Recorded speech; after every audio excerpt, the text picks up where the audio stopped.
Okay, so let's make things a little tougher. The good news is it's about as hard as it's going to get. A lot of things come together. So you'll notice what's different about these three equations is we actually have two radicals to contend with, not just one, but two. So the strategy here is we're going to use basically our idea of isolating a radical and getting rid of it. We just have to do it one at a time. So what I normally do is I try to get the radical that's the worst one, and I try to get rid of that radical first. So what I'll do in this case is I will add the square root of x to both sides. And that creates the new equation, the square root of x minus 3. And on this side, we end up with the square root of x minus 1. So I've at least isolated one of the radicals. Of course, now what I can do to get rid of that radical, I'll square it. And of course, that means I have to square the other side, because whatever we do to one side, we do the exact same thing to the other. Over on this side, since this is all underneath the radical, this square clears that radical. So we're left with the x minus 3. But just like we saw in the very last video, we're squaring a difference here. So be careful. It's not as simple as squaring each piece, right? That there is not a square of a difference rule. Don't confuse that with the product rule. So, or excuse me, the power rule, power of a product. So we basically have to FOIL.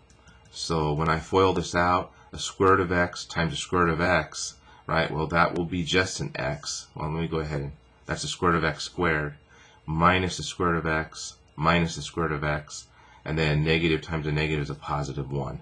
And so we're left with that is just x.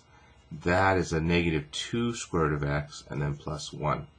And so you can see after that first round, we now have another radical that we have to contend with. So we just play the game again. Let's isolate it. So how about I isolate? I'm going to subtract x and subtract 1 from both sides. And we end up with negative 4 equals negative 2 square root of x. And of course I can keep isolating by dividing both sides by negative 2. And so we get 2 equals square root of x. Of course, now when I square both sides, we get the answer of x equals to 4.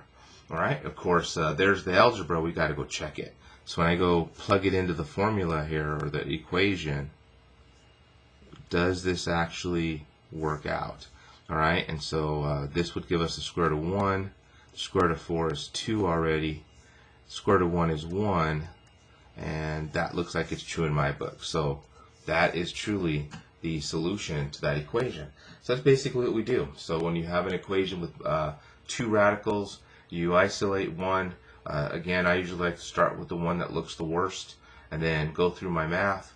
You eventually end up with a situation where you have the other radical, so you isolate that one, and that one worked out pretty nicely for us. All right, so we just have to play our game twice because of the two radicals. So on to the next one. Again, when I look at this, that one looks like the worst one because there's a lot more going on in the radicand than over here. So I'll start this by adding the square root of x minus 3 to both sides. That will get that radical by itself. And how about I write that like that? All right, so to clear that radical, we're going to square both sides. And over here again, because all of this is underneath the radical, this power of 2 eliminates the square root of 2, so we're just left with what's underneath the radical. And over here, we're squaring a sum. So this is going to get a little long-winded here, but just keep tracking your work. So that's what it means to square a sum. We're multiplying it to itself. So we FOIL. So this side is 2x minus 5. We have the square root of x minus 3 squared. We have a positive square root of x minus 3. We have another positive square root of x minus 3. And then 1 times 1 is 1. So there's the FOILing process. 2x minus 5. That square cancels out that radical, so we're left with x minus 3. Those are like terms, so we have 2 square root of x minus 3, and then plus 1. So if we keep cleaning this up, we have x, negative 3 plus 1 is a minus 2, and there you go.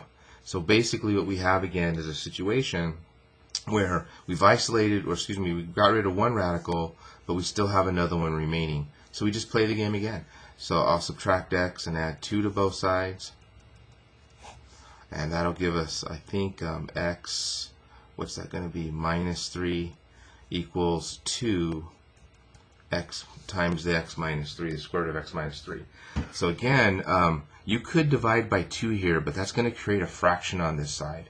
So I'm going to go ahead and just leave it the way it is, and I'm going to square both sides.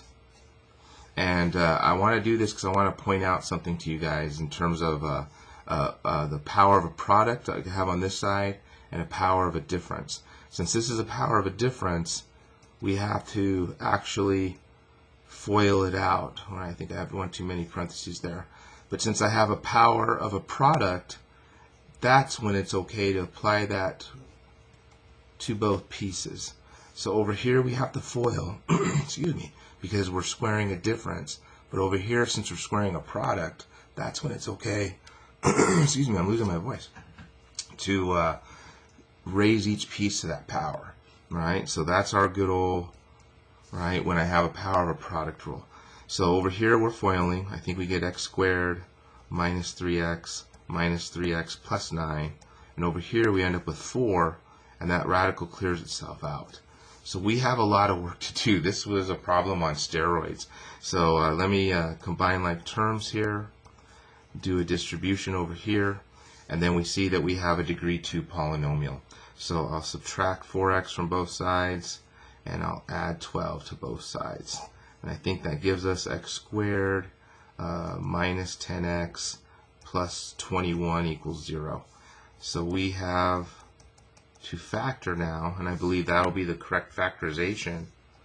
Set each one of those equal to 0 with my zero factor property. We get x equals 3 and x equals 7 as potential solutions. Of course, now what I have to do after all that work is go back up and make sure, do one of these guys work or one of them do not work. And I think if we try the 3, 2 times 3 is 6, minus 5, we end up with the square root of 1. And that would be the square root of 0. So 1 minus 0 equals 1. So that one, x equals 3, works. If I put a 7 in there, 2 times 7 is 14. Take away 5, we're talking about the square root of 9.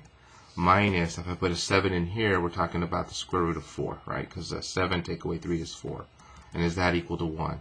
Well, that's 3 minus 2 is 1. 1 equals 1. So in this case, they actually both work. Like I told you, though that does happen from time to time. So all that work, right? Lots of things going on there. Again, lots of our previous math course, a lot of our current chapter 10 material in there.